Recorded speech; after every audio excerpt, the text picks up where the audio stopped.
the kinks worked out.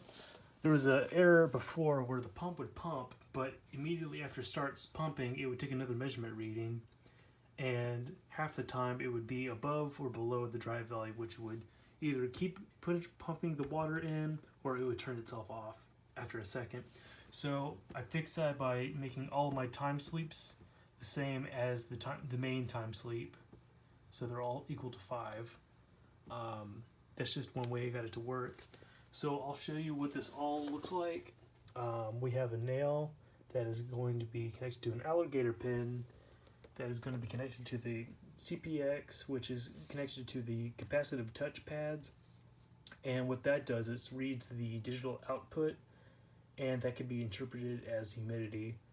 And the maximum value, which we found, was going to be 4,064 for the wet value, which is the maximum humidity value, and the dry value to be about 3,000. But it's only 3,000 because I'm going to use that for the test. The actual spot where we needed it to go was determined through this plant right here. I didn't water it for 6 days, and I left it just sitting there, and then I measured the humidity here. After 6 days, it was about 2,300 and stuff like that. Then I read on the internet actually that the target humidity for most plants was about 50 to 60% humidity. So what I did is I just rounded up and said, okay, 4,064 times 0.6, that would be 2,440, which would be our dry value. But just for this, for now, it's going to be 3,000, just so I can show you how all this works. And what I'm going to do is I'm going to light this nail horizontally in a downwards motion. That way, when the water pumps in, which is going to be, originally we had this as a straight line going through, and it's just going to be buried in one of the corners. It didn't want to do that because it was probably too much pressure. There was probably too much soil packed up and gummed it all up.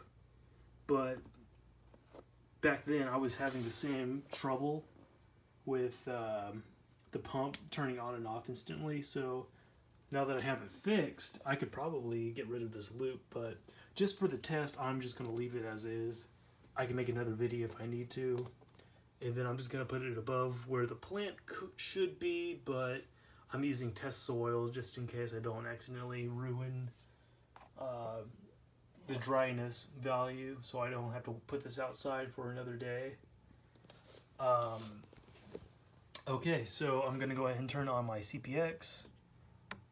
Cricket, there we go, it's on, it's armed, so to speak, and I had a little malfunction earlier, so I'm just going to increase this to, well, I'll leave it at, you know what, half C's, there we go, 3,050.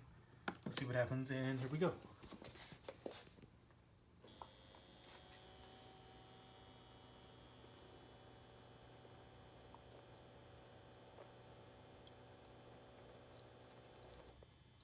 There we go. And then it took the measurement and it increased. And it does it for 5 minutes, 5 seconds, and then it turns itself off. And it's still above where we set it to be, and that proves that this works. So I'm happy, yay.